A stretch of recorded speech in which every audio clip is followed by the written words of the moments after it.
ಗುರುಭ್ಯೋ ನಮಃ ಹರಿ ಓಂ. ನನ್ನೆಲ್ಲ ಪ್ರೀತಿಯ ವೀಕ್ಷಕರಿಗೆ ಭಕ್ತಿಪೂರ್ವಕ ನಮಸ್ಕಾರಗಳು. ಎಲ್ಲರೂ ಕ್ಷೇಮವಾಗಿದ್ದೀರಾ ಅಂತೇಳಿ ಭಾವಿಸುತ್ತೇನೆ. ದಿನಾಂಕ 23/4/2025 ಅಂದರೆ ಬುಧವಾರ. ಇಂದಿನ ಪಂಚಾಂಗ ಫಲ ವಿಶ್ವೋತ್ಸವ ಸಂವತ್ಸರ, ಉತ್ತರಾಯಣ, ವಸಂತ ಋತು, ಚೈತ್ರ ಮಾಸ, ಕೃಷ್ಣ ಪಕ್ಷದ ದಶಮಿ ತಿಥಿ, ಧನಿಷ್ಠಾ ನಕ್ಷತ್ರ, ಶುಭಯೋಗ, ಭದ್ರಕರಣ. ಇಂದಿನ ಪಂಚಾಂಗ ಫಲ. ಈ ದಿನ ರಾಹುಕಾಲ ಮಧ್ಯಾಹ್ನ 12:22ರಿಂದ ಮಧ್ಯಾಹ್ನ 1:55ರವರೆಗೂ, ಯಮಗಂಡ ಕಾಲ ಬೆಳಗ್ಗೆ 7:42ರಿಂದ 9:15 ಗಂಟೆಯವರೆಗೂ, ದುರ್ಮುಹೂರ್ತ ಅಂದರೆ ಈ ದಿನ ಒಂದಷ್ಟು ವಿಚಾರಗಳನ್ನು ಕೆಲಸ ಮಾಡಬಾರ್ದು ಅಂತ ತಿಳಿದಿರಲಿ. ಈ ದಿನ ನಿಮಗೆ ಅಭಿಜಿನ್ ಲಗ್ನ ಇಲ್ಲ. ದುರ್ಮುಹೂರ್ತ ಸಮಯ ಬೆಳಗ್ಗೆ 11:57ರಿಂದ ಮಧ್ಯಾಹ್ನ 12:47 ಅಂತ ಹೇಳಿ. ಮೊದಲನೇ ರಾಶಿ ಮೇಷರಾಶಿ. ಮೇಷರಾಶಿಯವರಿಗೆ ಈ ದಿನ ಮನಸ್ಸಿನ ಇಷ್ಟಾರ್ಥವನ್ನು ಈಡೇರಿಸತಕ್ಕಂಥ ದಿನ ಅಂತ. ಅಂದರೆ ಮೇಷರಾಶಿಯವರು ತುಂಬ ಬೇಜಾರಾಗ್ಬಿಟ್ಟಿರುತ್ತೆ, ಅಥವಾ ಗೊತ್ತಿಲ್ಲದೋ ಯಾಕೋ ಈ ತಿಂಗಳು ಪ್ರಾರಂಭವಾದಾಗಲಿಂದ ಒಂದಲ್ಲ ಒಂದು ಸಮಸ್ಯೆಗಳಲ್ಲಿ ಸಿಗಾಕೊಂಡ್ಬಿಡ್ತಾ ಇದ್ದೀನಿ, ಅಥವಾ ಮನಸ್ಸಿಗೆ ನೆಮ್ಮದಿ ಇಲ್ಲ ಅಂತ ಅನ್ನಿಸ್ತಾ ಇದ್ದರೆ ಈ ದಿನ ಒಂದಷ್ಟು ವಿಚಾರದಲ್ಲಿ ಲಾಭದಾಯಕ ದಿನ. ನಿಮ್ಮ ಮನಸ್ಸಿನ ಇಷ್ಟಾರ್ಥ ಈ ದಿನ ಈಡೇರುತ್ತೆ ಅಂತ. ಮಾಡತಕ್ಕಂಥ ವ್ಯಾಪಾರದಲ್ಲಿ ವ್ಯವಹಾರದಲ್ಲಿ ಸ್ವಲ್ಪ ಲಾಭವನ್ನು ಅಧಿಕವಾಗಿ ಈ ದಿನ ಪಡೆಯತಕ್ಕಂಥದ್ದು. ಪ್ರಮುಖವಾಗಿ ಕಲಾಕ್ಷೇತ್ರದಲ್ಲಿ ಅಂದರೆ ಸಿನಿಮಾ ಫೀಲ್ಡಲ್ಲಿ ಯಾರು ಕೆಲಸವನ್ನು ಮಾಡ್ತಾ ಇದ್ದೀರಾ, ಅಥವಾ ಒಂದಷ್ಟು ಪ್ರತಿಭೆಗಳು ಬಂದು ಹೊಸ ಆಪರ್ಚುನಿಟಿಗಳನ್ನು ಅಪೇಕ್ಷೆ ಮಾಡ್ತಾ ಇದ್ದೀರಾ, ಅಥವಾ ಒಂದಷ್ಟು ವಿಚಾರದಲ್ಲಿ ನಾನು ತೊಡಗಿಸ್ಕೊಳ್ಬೇಕು, ಯಾವ್ದಾದ್ರು ವಿಚಾರದಲ್ಲಿ ನಾನು ಇನ್ವೆಸ್ಟ್ ಮಾಡಬೇಕು ಅಂತ ರಂಗಕ್ಷೇತ್ರಗಳಲ್ಲಿ ಅಂತ ಯಾರಾದರೂ ಅಂದ್ಕೊಂಡಿರ್ತೀರಾ, ಈ ದಿನ ಒಂದಷ್ಟು ವಿಚಾರದಲ್ಲಿ ಸಿನಿಮಾ ಕ್ಷೇತ್ರದಲ್ಲಿ ಕೆಲಸ ಮಾಡತಕ್ಕಂಥ ಮೇಷರಾಶಿಯವರಿಗೆ ಲಾಭದಾಯಕ ದಿನ ಅಂತ. ಜಾಗೃತವಾಗಿರಿ. ಈ ದಿನ ಗೊತ್ತಿಲ್ಲದೋ ನೀವು ಯಾರ ಬಳಿ ನಿಮ್ಮ ಬಳಿ ಇರತಕ್ಕಂಥ ಒಂದಷ್ಟು ಗೌಪ್ಯವಾದ ವಿಚಾರವನ್ನು ಯಾರು ನಿಮ್ಮ ಆತ್ಮೀಯ ಸ್ನೇಹಿತರ ಬಳಿಯೋ ಅಥವಾ ಸಂಬಂಧಿಕರ ಬಳಿ ಹೇಳಿಕೊಂಡ್ರೆ ಮುಂದಿನ ದಿನಗಳಲ್ಲಿ ಯಥೇಚ್ಛವಾಗಿ ಸಮಸ್ಯೆಯನ್ನು ಅನುಭವಿಸತಕ್ಕಂಥದ್ದು ಅಂತ. ಹಾಗಾಗಿ ಮೇಷರಾಶಿಯವರು ಈ ದಿನ ಜಾಗೃತವಾಗಿ ಆಡ್ತಕ್ಕಂಥ ಮಾತುಗಳಲ್ಲಿ ಸ್ವಲ್ಪ ಗಮನ ಹರಿಸತಕ್ಕಂಥದ್ದು. ಏನೋ ಫ್ರೆಂಡ್ಲಿಯಾಗಿ ಮಾತಾಡ್ತಾ ಇದ್ದೀನಿ ಅಂತ ನಿಮ್ಮ ಒಂದಷ್ಟು ಕೈಗಟ್ಟೆಗಳನ್ನು ಅಥವಾ ಸೀಕ್ರೆಟ್ಗಳನ್ನು ಹೇಳಿಕೊಂಡ್ರೆ ಮುಂದಿನ ದಿನಗಳಲ್ಲಿ ಸಮಸ್ಯೆಯನ್ನು ಎದುರಿಸತಕ್ಕಂಥದ್ದು ಅಂತ. ಮುಂದಿನ ರಾಶಿ ವೃಷಭರಾಶಿ. ವೃಷಭರಾಶಿಯವರಿಗೆ ಈ ದಿನ ಸ್ವಲ್ಪ ಸಂತೋಷದ ದಿನ ಅಂತ. ಮಾಡ್ತಕ್ಕಂಥ ಕೆಲಸ ಕಾರ್ಯಗಳಲ್ಲಿ ಅಭಿವೃದ್ಧಿ ತುಂಬ ಚೆನ್ನಾಗಿ ಉಂಟಾಗತ್ತೆ. ಭೂಮಿ ವಿಚಾರದಲ್ಲಿ ನಾನೊಂದು ಒಳ್ಳೆ ದೊಡ್ಡ ಹೊಲವನ್ನು ಗದ್ದೆಯನ್ನು ಪರ್ಚೇಸ್ ಮಾಡಬೇಕು, ಇದನ್ನು ಇನ್ವೆಸ್ಟನ್ನು ಮಾಡಬೇಕು, ಅಥವಾ ಹೋಗಿ ನಾನು ಲ್ಯಾಂಡನ್ನು ನೋಡಬೇಕು ಅಂತ ಆ ವಿಚಾರದಲ್ಲಿ ಯಾರ ಗಮನವನ್ನು ಹರಿಸಿದರೆ ಅಥವಾ ಆಸಕ್ತಿ ಇದ್ದರೆ ನಿಮ್ಮ ಮನಸ್ಸಿಗೆ ಇಷ್ಟವಾಗತಕ್ಕಂಥ ಸ್ಥಳಗಳು ಸಿಗುತ್ತೆ. ಮನಸ್ಸಿಗೆ ಏನೋ ಒಂಥರ ನೆಮ್ಮದಿ ಆಗುತ್ತೆ. ಆಟೋ ಚಾಲಕರಿಗೆ ಈ ದಿನ ಯಥೇಚ್ಛವಾಗಿ ಲಾಭವನ್ನು ಪಡೆಯತಕ್ಕಂಥದ್ದು. ಮನೆಯಲ್ಲಿ ಇರತಕ್ಕಂಥ ಗೃಹಿಣಿಯರಿಗೆ ಮನಸ್ಸಿಗೆ ಏನೋ ಸಮಾಧಾನ. ಈ ದಿನ ಸ್ವಲ್ಪ ಕೆಲಸದ ಒತ್ತಡ ಕಮ್ಮಿ ಇದೆ, ಮಕ್ಕಳೊಂದಿಗೆ ಅಥವಾ ಒಂದಷ್ಟು ಫ್ಯಾಮಿಲಿಯೊಂದಿಗೆ ಟೈಮ್ನ ತುಂಬ ಚೆನ್ನಾಗಿ ಸ್ಪೆಂಡ್ ಮಾಡ್ಬೋದು ಅಂತ ವೃಷಭರಾಶಿಯವರು ಅಂದ್ಕೊಂಡಿರ್ತೀರ. ಹಾಗಾಗಿ ಈ ದಿನ ಒಂದಷ್ಟು ವಿಚಾರದಲ್ಲಿ ಲಾಭದಾಯಕವಾಗಿರುತ್ತೆ. ಅದೇ ರೀತಿ ಈ ದಿನ ಒಂದಷ್ಟು ವಿಚಾರದಲ್ಲಿ ಸಂಪಾದನೆಯೂ ಜಾಸ್ತಿ ಆಗುತ್ತೆ. ಯಾವ ದಿನ ಸಂಪಾದನೆ ಜಾಸ್ತಿ ಆಗುತ್ತೋ ಮುಂದಿನ ಭವಿಷ್ಯಕ್ಕಾಗಿ ಕೂಡಿಟ್ಕೊಳ್ಳಿ. ಖಂಡಿತವಾಗಿಯೂ ಸುಂದರವಾದ ಜೀವನವನ್ನು ನಡೆಸ್ಕೊಂಡು ಹೋಗ್ಬೋದು ಅಂತ. ಮುಂದಿನ ರಾಶಿ ಮಿಥುನ ರಾಶಿ. ಮಿಥುನ ರಾಶಿಯವರಿಗೆ ಈ ದಿನ ಗೊತ್ತಿಲ್ಲದೋ ಕೆಲಸದಲ್ಲಿ ಮೇಲಿನ ಅಧಿಕಾರಿಗಳಿಂದ ಕಿರುಕುಳ ಸಿಗುವ ಒಂದಷ್ಟು ವಿಚಾರಗಳಾಗ್ತಾ ಬರುತ್ತೆ ಅಂತ. ಜಾಗ್ರತೆಯಿಂದ ವ್ಯವಹರಿಸ್ತಕ್ಕಂಥದ್ದು ಅಂತ. ಅಂದರೆ ನೀವು ಕೆಲಸದಲ್ಲಿ ಏನೋ ತುಂಬ ಚೆನ್ನಾಗಿ ನಿಯತ್ತಿಂದ ಕೆಲಸವನ್ನು ಮಾಡ್ತಾ ಇರ್ತೀರ. ಈ ದಿನ ಬಂದಿದ್ದೇನಪ್ಪ, ತುಂಬ ನನಗೆ ಏನನ್ನ ಕೆಲಸ ಅವರು ಕೊಟ್ಟಿದ್ದಾರೋ ಅದನ್ನು ಅಚ್ಚುಕಟ್ಟಾಗಿ ನಿಭಾಯಿಸಿ ಅವರಿಗೆ ನಾನು ಮತ್ತೆ ಕೊಟ್ಟು ಹೋಗಬೇಕು ಅಂತ ಮನಸ್ಥಿತಿ ಬಂದಿರ್ತೀರ. ಆದರೆ ಬೇರೆಯವರ ಕೆಲಸವನ್ನು ನಿಮ್ಮ ತಲೆ ಮೇಲೆ ಹಾಕಿ ಅಧಿಕವಾದ ಒತ್ತಡವನ್ನು, ಕಿರಿಕಿರಿಯನ್ನು ಈ ದಿನ ನಿಮಗೆ ಒಂದಷ್ಟು ಕೆಲಸ ಕಾರ್ಯಗಳೆಲ್ಲ ಆಗತಕ್ಕಂಥದ್ದಾಗಿರುತ್ತೆ. ಸ್ವಲ್ಪ ಜಾಗ್ರತೆಯಿಂದ ನಿಭಾಯಿಸತಕ್ಕಂಥದ್ದು. ಈ ದಿನ ಕುಟುಂಬದಲ್ಲಿ ಸ್ವಲ್ಪ ಮಟ್ಟಿಗೆ ಘರ್ಷಣೆಗಳಾಗತ್ತೆ. ಅಂದರೆ ಮಾನಸಿಕವಾಗಿ ಒಂದಷ್ಟು ವಿಚಾರದಲ್ಲಿ ನೀವೇನೋ ಅಂದ್ಕೊಂಡಿರ್ತೀರ, ಗೊತ್ತಿಲ್ಲದೆ ಇನ್ನೇನೋ ಕನ್ವೆ ಮಾಡಿಬಿಟ್ಟಿರ್ತೀರ, ಅದು ಮನೆಯಲ್ಲಿ ಸ್ವಲ್ಪ ಬೇಜಾರನ್ನ ಸಂಗತಿಗಳಾಗತ್ತೆ. ಪ್ರಮುಖವಾಗಿ ಕೃಷಿಕರಿಗೆ ಈ ದಿನ ಸ್ವಲ್ಪ ಲಾಭದಾಯಕ ದಿನ ಅಂತ. ಅಂದರೆ ಯಾವ್ದಾರ ಒಂದು ಬೆಳೆ ಕಟಾವು ಮಾಡಿ ಈ ದಿನ ಏನಾರನ್ನ ಸೇಲ್ ಮಾಡಬೇಕು ಅಂತಿದ್ರೆ, ಅಥವಾ ಈ ದಿನ ನಾನು ಇರತಕ್ಕಂಥ ಒಂದಷ್ಟು ಬೆಳೆಗಳನ್ನು ವ್ಯಾಪಾರ ಮಾಡಬೇಕು ಅಂತಿದ್ರೆ ಮಿಥುನ ರಾಶಿಯಲ್ಲಿರ್ತಕ್ಕಂಥ ರೈತರಿಗೆ ಲಾಭ ಜಾಸ್ತಿಯೇ ಸಿಗುತ್ತೆ. ಸ್ವಲ್ಪ ಜಾಗ್ರತೆಯಿಂದ ಇರತಕ್ಕಂಥದ್ದು.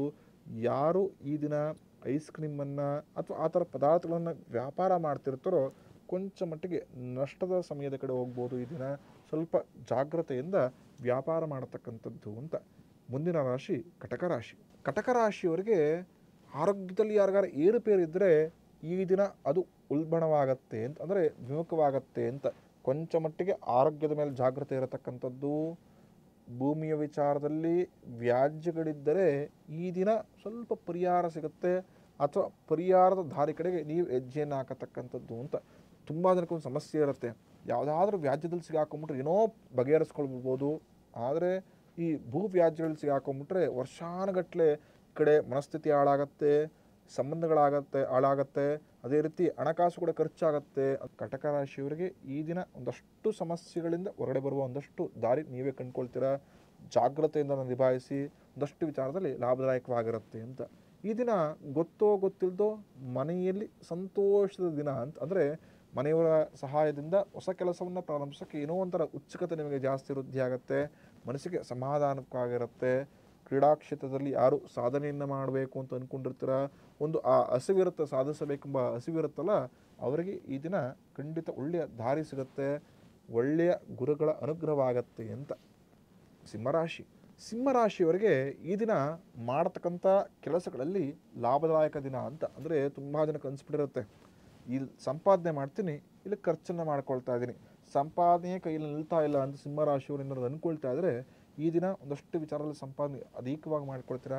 ಅದನ್ನು ಎಲ್ಲಿ ಎತ್ತಿಡ್ಕೊಳ್ಳೋಕೆ ಸಾಧ್ಯವೋ ಆದಷ್ಟು ಎತ್ತಿಡ್ಕೊಳ್ತಾ ಹೋಗ್ತಾ ಇರಿ, ಮನಸ್ಸಿಗೆ ಏನೋ ಒಂಥರ ನೆಮ್ಮದಿ ಸಿಗ್ತಾ ಹೋಗ್ತಿರುತ್ತೆ ಅಂತ.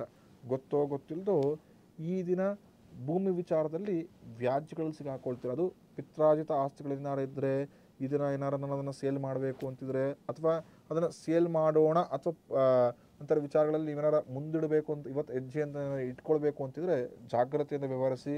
ಇಲ್ಲಾಂದರೆ ಸಮಸ್ಯೆ ಸುಳಿಗಳಲ್ಲಿ ಪ್ರಮುಖವಾಗಿ ಕುಟುಂಬದೊಂದಿಗೆ ಒಂದಷ್ಟು ಭಿನ್ನಾಭಿಪ್ರಾಯಗಳನ್ನು ಈ ದಿನ ಆಗ್ತಾ ಬರತಕ್ಕಂಥದ್ದು ಅಂತ. ಹಾಗಾಗಿ ಸಿಂಹರಾಶಿಯವರು ಮಾಡತಕ್ಕಂಥ ಒಂದಷ್ಟು ಭೂಮಿ ವಿಚಾರದಲ್ಲಿ ಕೆಲಸಗಳನ್ನಾಗಿರ್ಬೋದು, ವ್ಯಾಪಾರದಲ್ಲಿ ಜಾಗೃತವಾಗಿ ಒಂದಷ್ಟು ವ್ಯವಹಾರತ್ವಾಗಿ ನೋಡ್ಕೊಂಡು ಮಾತಾಡ್ತಕ್ಕಂಥದ್ದು. ಇಲ್ಲಾಂದರೆ ಸಮಸ್ಯೆ ಸುಳಿಯಲ್ಲಿ ನೀವೇ ನಿಮ್ಮ ಕೈಯಾರ ಸಿಗಾಕೊಳ್ತೀರಾ ಅಂತ. ಕನ್ಯಾ ರಾಶಿಯವರಿಗೆ ಮನಸ್ಸಿಗೆ ಇಷ್ಟಾರ್ಥವನ್ನು ಪ್ರಮುಖವಾಗಿ ಮನಸ್ಸಿಗೆ ಏನೋ ಸಂತೋಷವಾಗತ್ತಪ್ಪ ಈ ಕೆಲಸ ಮಾಡಿದರೆ ಅಂತ ಅನ್ನೋ ಕೆಲಸದಲ್ಲಿ ಈ ದಿನ ಭಾಗವಹಿಸ್ತೀರಾ. ಅದರಿಂದ ಮನಸ್ಸಿಗೆ ಏನೋ ಒಂಥರ ಸಂತೋಷವಾಗುತ್ತೆ. ಪ್ರಮುಖವಾಗಿ ಆಯಿಲ್ ಬಿಸ್ನೆಸ್ ಮಾಡೋರಿಗೆ ಈ ದಿನ, ಅಥವಾ ಪೆಟ್ರೋಲಿಯಂ ಬಿಸ್ನೆಸ್ ಮಾಡತಕ್ಕಂಥವ್ರಿಗೆ ಈ ದಿನ ಒಂದು ಸ್ವಲ್ಪ ಲಾಭದಾಯಕ ದಿನ, ಯಥೇಚ್ಛವಾಗಿ ಲಾಭವನ್ನು ಪಡೆಯತಕ್ಕಂಥದ್ದು. ಅದೇ ರೀತಿ ಪ್ರಮುಖವಾಗಿ ಯಾರು ಒಂದಷ್ಟು ವಿಚಾರಗಳಲ್ಲಿ ನಾನು ಹೊಸ ಕೆಲಸವನ್ನು ಪ್ರಾರಂಭಿಸಬೇಕು, ನಾನೊಬ್ಬ ಸ್ವಂತ ಕಾಲಿನಲ್ಲಿ ನಾನು ನಿಂತ್ಕೊಳ್ಬೇಕು, ನಾನು ಸ್ವಂತ ಕೆಲಸವನ್ನು ಪ್ರಾರಂಭಿಸಬೇಕು, ಇನ್ನೊಬ್ಬರ ಕೈ ಕಡೆ ಕೆಲಸ ಮಾಡಿ ಸಾಕಾಗೋಗಿದೆ ಅಂತ ಯಾರು ಅಂದ್ಕೊಳ್ತಾ ಇದ್ದರೆ ಈ ದಿನ ಪ್ರಾರಂಭಿಸಲು ಹೆಜ್ಜೆ ಇಡಿ. ಖಂಡಿತವಾಗಿ ಉತ್ತಮವಾದ ದಾರಿಯನ್ನು ಕಂಡುಕೊಳ್ತೀರಾ. ಆ ಮಾಡತಕ್ಕಂಥ ಕೆಲಸದಲ್ಲಿ ಯಶಸ್ಸನ್ನು, ಲಾಭವನ್ನು ಪಡೆಯತಕ್ಕಂಥದ್ದು ಅಂತ. ಜಾಗ್ರತೆ ಇರಲಿ. ಹಿತಶತ್ರುಗಳ ಕಾಟ ನಿಮ್ಮ ಸುತ್ತವೇ ಇದೆ, ಅದು ನಿಮಗೂ ಕೂಡ ಗೊತ್ತಿದೆ. ಹಾಗಾಗಿ ಮಾಡತಕ್ಕಂಥ ಕೆಲಸಗಳಾಗಿರ್ಬೋದು, ಆಡತಕ್ಕಂಥ ಮಾತುಗಳು ಅದು ಸಂಪೂರ್ಣ ಪರಿಪೂರ್ಣವಾಗಿದ ನಂತರವೇ ಬೇರೆಯವ್ರಿಗೆ ಹೇಳತಕ್ಕಂಥದ್ದು. ಇಲ್ಲಾಂದರೆ ಕೆಲಸ ಅರ್ಧ ಆಗ್ಬೇಕಾದ್ರೆ ಏನೋ ಮಾತಾಡ್ತಾ ಕೆಲಸವನ್ನು ಮಾಡ್ತಾ ಇದ್ದೀನಿ ಅಥವಾ ಏನೋ ಅಭಿವೃದ್ಧಿ ಆಗ್ತಾ ಇದ್ದೀನಿ ಅಂತ ಹೇಳ್ತಾ ಹೊರಟೋಗ್ಬಿಟ್ರೆ ಆ ಕೆಲಸ ಅಲ್ಲೇ ನಿಂತೋಗ್ಬಿಡುತ್ತೆ. ಸ್ವಲ್ಪ ಜಾಗೃತಿಯಿಂದ ವಿವರಿಸ್ತಕ್ಕಂಥದ್ದು ಕನ್ಯಾ ರಾಶಿಯವರು ಅಂತ. ತುಲಾರಾಶಿಯವರಿಗೆ ನಿಮ್ಮ ಅತಿಯಾದ ಬುದ್ಧಿವಂತಿಕೆಯಿಂದಲೇ ಸಮಸ್ಯೆಯನ್ನು ಈ ದಿನ ಪಡೆದುಕೊಳ್ಬಿಡ್ತೀರಾ ಅಂತ. ಅಂದರೆ ಏನನ್ನೋ ಸಾಧಿಸ್ಬೋಣ ಅಥವಾ ಯಾವುದೋ ಸಮಸ್ಯೆಯಲ್ಲಿದ್ದೀರಾ, ಅದನ್ನು ಓವರ್ಲ್ಯಾಪ್ ಮಾಡೋಕ್ಕೆ ಇನ್ನೇನೋ ಒಂದು ಐಡಿಯಾವನ್ನು ಉಪಯೋಗಿಸಿ ಇನ್ನೇನೋ ಮಾಡೋಣ ಅಂತ ಹೋಗಿರ್ತೀರ. ಗೊತ್ತೋ ಗೊತ್ತಿಲ್ಲೋ ಸಮಸ್ಯೆಯ ಸುಳಿಯಲ್ಲಿ ಸಿಗಾಕೊಂಡಿರ್ತೀರ. ಹಾಗಾಗಿ ಇವತ್ತು ನಿಮಗೆ ಏನೋ ಸ್ವಲ್ಪ ಕಷ್ಟಗಳಿದೆ ಅಥವಾ ಒಂದಷ್ಟು ಭಿನ್ನಾಭಿಪ್ರಾಯಗಳಿದೆ, ಅದನ್ನು ಹಾಗೇ ಬಿಟ್ಬಿಡಿ. ತಾನಾಗ್ತಾನೇ ಸಾಲ್ವ್ ಆಗುತ್ತೆ, ತಾನಾಗ್ತಾನೆ ಸಮಸ್ಯೆಯ ಸುಳಿಯಿಂದ ಹೊರಗಡೆ ಬರ್ತೀರಾ. ಏನನ್ನೋ ನಾನು ನಿಭಾಯಿಸ್ತೀನಿ ಅಂತ ಇನ್ನೇನೋ ಮಾಡೋಕ್ಕೋಗಿ ಮತ್ತಿನ್ನೊಂದು ಸಮಸ್ಯೆಯಲ್ಲಿ ಸಿಗಾಕೊಂಬೇಡಿ ಅಂತ. ಗೃಹಿಣಿಯರಿಗೆ ಈ ದಿನ ಒತ್ತಡದ ದಿನವಾಗಿರುತ್ತೆ. ಕೆಲಸ ಅಂತ ಬೆಳಗ್ಗೆಯಿಂದ ಸಂಜೆವರೆಗೂ ಬರೀ ಕೆಲಸದಲ್ಲೇ ಮುಳ್ಕೊಂಬಿಟ್ಟಿರ್ತೀರ ಅಂತ. ಈ ದಿನ ಯಾರು ನಾನು ಒಳ್ಳೆ ಶಿಕ್ಷಕನಾಗಬೇಕು ಅಥವಾ ಒಂದು ಒಳ್ಳೆ ಟ್ಯುಟೋರಿಯಲ್ಸ್ನ ಓಪನ್ ಮಾಡಬೇಕು ಅಥವಾ ಒಂದು ಎಜುಕೇಷನ್ ಇನ್ಸ್ಟಿಟ್ಯೂಷನ್ ಓಪನ್ ಮಾಡೋಕ್ಕೆ ಯಾರು ಇನ್ವೆಸ್ಟ್ಗಳನ್ನ ಹುಡುಕಿ ನಾನು ಅದು ಆ ವಿಚಾರದಲ್ಲಿ ಓಡಾಡಬೇಕು ಅಂತಿದ್ರೆ ಖಂಡಿತ ಮುಂದುವರಿರಿ, ಯಥೇಚ್ಛವಾಗಿ ಲಾಭವನ್ನು ಪಡೆಯತಕ್ಕಂಥದ್ದು ಅಂತೇಳಿ. ಮುಂದಿನ ರಾಶಿ ವೃಶ್ಚಿಕ ರಾಶಿಯವರಿಗೆ ಈ ದಿನ ಕೊಂಚ ಮಟ್ಟಿಗೆ ಆರೋಗ್ಯದಲ್ಲಿ ಏರುಪೇರಾಗತ್ತೆ. ಆರೋಗ್ಯದ ಮೇಲೆ ಗಮನ ಹರಿಸತಕ್ಕಂಥದ್ದು. ಇಷ್ಟ ಮಿತ್ರರ ಸಮ್ಮಿಲನದಿಂದ ಮನಸ್ಸಿಗೆ ಏನೋ ಒಂಥರ ತೃಪ್ತಿ. ದೂರದ ಸ್ನೇಹಿತರನ್ನ ಒಂದಷ್ಟು ಮೀಟ್ ಮಾಡೋ ಮುಖಾಂತರ ಪರವಾಗಿಲ್ಲಪ್ಪ, ನನಗೂ ಒಂದಷ್ಟು ಬಾಂಧವ್ಯಗಳಿದೆ, ಅವರ ಸಹಾಯದಿಂದ ಭವಿಷ್ಯದಲ್ಲಿ ನನ್ನ ಜೀವನವನ್ನು ಕಟ್ಕೊಳ್ಬೋದು ಅಂತ ಏನೋ ಒಂದು ಉತ್ಸಾಹ ವೃದ್ಧಿ ಆಗ್ತಾ ಹೋಗ್ತಿರುತ್ತೆ. ಮಾಡತಕ್ಕಂಥ ವ್ಯಾಪಾರದಲ್ಲಿ ಸ್ವಲ್ಪ ಮಟ್ಟಿಗೆ ಲಾಭದಾಯಕ ದಿನವಾಗಿರುತ್ತೆ ಅಂಥೇಳಿ. ಅದೇ ರೀತಿ ಗೊತ್ತೋ ಗೊತ್ತಿಲ್ಲದೋ ಈ ದಿನ ಶೇರ್ ಮಾರುಕಟ್ಟೆಗಳಲ್ಲಿ ಯಾರನ್ನೋ ನಂಬಿ ದುಡ್ಡನ್ನು ಇನ್ವೆಸ್ಟ್ ಮಾಡಬೇಕು ಅಂತ ನಾವು ವೃಶ್ಚಿಕ ರಾಶಿಯವರು ಅಂದ್ಕೊಂಡಿದ್ರೆ ಜಾಗ್ರತೆಯಿಂದ ವ್ಯವಹರಿಸಿ, ಇಲ್ಲ ಅಂದರೆ ಹಣವನ್ನು ಕಳೆದುಕೊಳ್ಳಬಹುದು ಅಂತ ಹೇಳಿ. ಮುಂದಿನ ರಾಶಿ ಧನಸ್ಸು ರಾಶಿ. ಧನಸ್ಸು ರಾಶಿಯವರಿಗೆ ಪ್ರಮುಖವಾಗಿ ಮಾಡತಕ್ಕಂಥ ವ್ಯಾಪಾರಗಳಲ್ಲಿ ಈ ದಿನ ಲಾಭ ಜಾಸ್ತಿ ಸಿಗುತ್ತೆ. ಕೃಷಿಕರಿಗೆ ಈ ದಿನ ನಷ್ಟದ ದಿನವಾಗಿರುತ್ತೆ ಅಂತ. ಹಾಗಾಗಿ ಧನಸ್ಸು ರಾಶಿಯಲ್ಲಿದ್ದವರು ಕೃಷಿಕರು ಸ್ವಲ್ಪ ಮಟ್ಟಿಗೆ ಈ ದಿನ ವ್ಯಾಪಾರವನ್ನು ಏನಾರ ಬೆಳೆತಕ್ಕಂಥ ಬೆಳೆಯನ್ನು ವ್ಯಾಪಾರ ಮಾಡಬೇಕು ಅಂತಿದ್ರೆ, ಅಥವಾ ಕಟಾವು ಮಾಡಬೇಕು ಅಂತಿದ್ರೆ, ಅಥವಾ ಒಂದಷ್ಟು ಭೂಮಿ ವಿಚಾರದಲ್ಲಿ ವ್ಯವಹರಿಸಬೇಕು ಅಂತಿದ್ರೆ ಜಾಗ್ರತೆಯಿಂದ ಮಾಡತಕ್ಕಂಥದ್ದು. ಇಲ್ಲ ಅಂದರೆ ನಷ್ಟದ ಸುಳಿಯಲ್ಲಿ ಸಿಗಾಕೊಂಡ್ಬಿಡ್ತೀರಾ ಅಂತ. ದೂರದ ಪ್ರಯಾಣವನ್ನು ಮಾಡಬೇಕು ಅಂತಿದ್ರೆ ಜಾಗೃತವಾಗಿ ಪ್ರಯಾಣಿಸಿ, ಇಲ್ಲಾಂದರೆ ಅಷ್ಟೂ ಪ್ರಯಾಣಗಳು ಸಮಸ್ಯೆಗಳಿಂದನೇ ಕೂಡಿರುತ್ತೆ ಅಂತ. ಈ ದಿನ ನೀವು ನಿಮ್ಮ ಕುಟುಂಬಸ್ಥರ ಸಹಾಯದಿಂದ ಮನಸ್ಸಿಗೆ ಹಿತ ಕೊಡುವ ಕೆಲಸದಲ್ಲಿ ತೊಡಗಿಕೊಳ್ತೀರಾ. ಆಗ ಏನೋ ವಿಚಾರದಲ್ಲಿ ಅಂದರೆ ಪ್ರಮುಖವಾಗಿ ಲಕ್ಷ್ಮಿ ಅನುಗ್ರಹವಾಗತ್ತೆ. ಅನ್ಎಕ್ಸ್ಪೆಕ್ಟೆಡ್ ಅಂದರೆ ಲಕ್ಷ್ಮಿ ಕಡೆಯಿಂದ ಬರುತ್ತೆ ಅಂತ ಅಂದ್ಕೊಂಡೇ ಇರೋದಿಲ್ಲ. ಅವರು ಧನುಸ್ಸು ರಾಶಿಯವರು ಈ ದಿನ ಆ ವಿಚಾರದಲ್ಲಿ ಲಕ್ಷ್ಮಿಯನ್ನು ಪಡೆಯತಕ್ಕಂಥದ್ದು ಅಂತ. ಹಾಗಾಗಿ ಧನುಸ್ಸು ರಾಶಿಯವರಿಗೆ ಈ ದಿನ ಮಿಶ್ರ ಫಲವಾಗಿರುತ್ತೆ. ಒಂದಷ್ಟು ವಿಚಾರದ ಲಾಭಗಳಾದರೆ ಗೊತ್ತೋ ಗೊತ್ತಿಲ್ಲದೋ ನೀವು ಮಾಡತಕ್ಕಂಥ ಕೆಲಸಗಳಿಂದ ಮಾತುಗಳಿಂದ ಈ ದಿನ ಸಂಪೂರ್ಣವಾಗಿ ಕೂಡಿರುತ್ತೆ ಅಂತ ಹೇಳಿ. ಇನ್ನು ಮಕರ ರಾಶಿ. ಮಕರ ರಾಶಿಯವರು ಈ ದಿನ ಹಣವನ್ನು ಕಳೆದುಕೊಳ್ಳಬಹುದು ಅಂತ. ಅಂದರೆ ನೀವೇನು ಹಣವನ್ನು ಕೂಡಿಸಿಟ್ಕೊಂಡಿದ್ದೀರಾ ಎಷ್ಟೋ ವರ್ಷಗಳಿಂದ, ಅದನ್ನು ಇನ್ಯಾರೋ ನಂಬಿ ಏನನ್ನು ಇನ್ವೆಸ್ಟ್ ಮಾಡಬೇಕು ಅಂತಿದ್ರೆ, ಅಥವಾ ಯಾರೋ ಒಬ್ಬ ಸ್ನೇಹಿತ ತುಂಬ ಕಷ್ಟದಲ್ಲಿದ್ದಾನಪ್ಪ, ಅವನಿಗೆ ಈ ಹಣವನ್ನು ಕೊಟ್ಟು ಹಣ, ಅವನು ದೂರದ ಸ್ನೇಹಿತ ಮಾತಾಡೋ ಎಷ್ಟೋ ವರ್ಷಗಳಾಯಿತು ಆದರೂ ಸಮಸ್ಯೆ ಅಂತ ಹೇಳ್ಕೊಂಡಿದ್ದಾನೆ ಅಂತ ಯಾವುದನ್ನು ಕೂಡ ಪರೀಕ್ಷಿಸದೆ ಹಣವನ್ನು ಕೊಟ್ಟಿದ್ದಲ್ಲಿ ಗೊತ್ತೋ ಗೊತ್ತಿಲ್ಲದೋ ಸಮಸ್ಯೆ ಸುಳಿಯಲ್ಲಿ ಸಿಗಾಕೊಂಡ್ಬಿಟ್ಟಿರ್ತಾರೆ. ಜಾಗೃತವಾಗಿರಿ. ಆರೋಗ್ಯದ ಕೊಂಚ ಮಟ್ಟಿಗೆ ಚೇತರಿಕೆ ಆಗ್ತಾ ಹೋಗ್ತಿರುತ್ತೆ. ಜೊತೆಗೆ ಕುಟುಂಬದಲ್ಲಿ ಭಿನ್ನಾಭಿಪ್ರಾಯಗಳು ಜಾಸ್ತಿ ಆಗ್ತಾ ಹೋಗ್ತಿರುತ್ತೆ. ಅದರ ಬಗ್ಗೆ ಗಮನ ಹರಿಸತಕ್ಕಂಥದ್ದು. ಅದೇ ರೀತಿ ಪ್ರಮುಖವಾಗಿ ಯಾರು ನನ್ನ ಹೊಸದಾಗಿ ಏನೋ ಒಂದು ಫುಡ್ ಇಂಡಸ್ಟ್ರಿಗಳನ್ನು ಪ್ರಾರಂಭಿಸಬೇಕು, ಮ್ಯಾನುಫ್ಯಾಕ್ಚರ್ಗಳನ್ನು ಪ್ರಾರಂಭಿಸಬೇಕು ಅಂತ ಮಕರ ರಾಶಿಯವರೇನಾದ್ರು ಅಂದ್ಕೊಂಡಿದ್ರೆ ಈ ದಿನ ಆ ವಿಚಾರದಲ್ಲಿ ಯಥೇಚ್ಛವಾಗಿ ಲಾಭವನ್ನು ಪಡೆಯತಕ್ಕಂಥದ್ದು ಅಂತೇಳಿ. ಮುಂದಿನ ರಾಶಿ ಕುಂಭರಾಶಿ. ಕುಂಭರಾಶಿಯವರಿಗೆ ಇಡೀ ದಿನ ಮನಸ್ಸು ದೇಹ ಉತ್ಸುಕತೆಯಿಂದ ಕೂಡಿರುತ್ತೆ. ಮಾಡತಕ್ಕಂಥ ಎಲ್ಲ ಕೆಲಸಗಳಲ್ಲೂ ಒಂದಷ್ಟು ಲಾಭಗಳನ್ನು ನೋಡ್ತಾ ಇರ್ತೀರ. ಅವಾಗ ಮನಸ್ಸಿಗೆ ಅನಿಸ್ತಾ ಇರುತ್ತೆ ಇನ್ನೂ ಕೆಲಸವನ್ನು ಮಾಡಬೇಕು, ಯಥೇಚ್ಛವಾದ ಪರಿಶ್ರಮವನ್ನು ಹಾಕಬೇಕು ಅಂತ. ಹಾಗಾಗಿ ಈ ದಿನ ಕುಂಭರಾಶಿಯವರಿಗೆ ಒಂದಷ್ಟು ವಿಚಾರದ ಲಾಭದಾಯಕವಾಗಿರುತ್ತೆ. ಮನಸ್ಸಿಗೆ ಸಂತೋಷವಾಗುವ ಒಂದಷ್ಟು ಊಟ ಉಪಚಾರವನ್ನು ಇವತ್ತು ಸೇವಿಸುವ ಮುಖಾಂತರ ದಿನವನ್ನು ತುಂಬ ಸಂತೋಷದಿಂದ ಇಟ್ಕೊಂಡಿರ್ತೀರ. ಪ್ರಮುಖವಾಗಿ ಬಟ್ಟೆ ಬಿಸ್ನೆಸ್ ಮಾಡ್ತಕ್ಕಂಥವ್ರಿಗೆ ಹಾಗೂ ತರಕಾರಿ ಬಿಸ್ನೆಸ್ ಮಾಡಿದವ್ರಿಗೆ ಯಥೇಚ್ಛವಾಗಿ ಈ ದಿನ ಲಾಭದಾಯಕ ದಿನವಾಗಿರುತ್ತೆ. ಪ್ರಮುಖವಾಗಿ ಯಾರು ಈ ದಿನ ಒಂದಷ್ಟು ವಿಚಾರದಲ್ಲಿ ನಾನು ಹಣವನ್ನು ಪಡೆದುಕೊಳ್ಳುತ್ತೇನೆ, ನನ್ನ ಸಹೋದರರಿಂದ ಸಹಾಯವನ್ನು ಪಡಿಬೇಕು ಅಂತ ಏನಾದ್ರು ಅಪೇಕ್ಷೆ ಮಾಡ್ತಿದ್ರೆ ಕೊಂಚ ಮಟ್ಟಿಗೆ ಯೋಚನೆ ಮಾಡಿ ಸಹಾಯವನ್ನು ತೆಗೆದುಕೊಳ್ಳಿ. ಇಲ್ಲ ಅಂದರೆ ಗೊತ್ತೋ ಗೊತ್ತಿಲ್ಲದೋ ಭವಿಷ್ಯದಲ್ಲಿ ಭಿನ್ನಾಭಿಪ್ರಾಯಗಳಾಗ್ಬೋದು ಅಂತ. ಮೀನರಾಶಿ. ಮೀನರಾಶಿಯವರಿಗೆ ಈ ದಿನ ಅಧಿಕವಾದ ಖರ್ಚಿರುತ್ತೆ ಅಂತ. ಅಂದರೆ ನೀವೆಷ್ಟು ಸಂಪಾದನೆ ಮಾಡಿರ್ತೀರ ಅದರ ದ್ವಿಗುಣ 2 ಪಟ್ಟು ಖರ್ಚುಗಳನ್ನು ಈ ದಿನ ಮಾಡ್ಕೊಂಡಿರ್ತೀರ.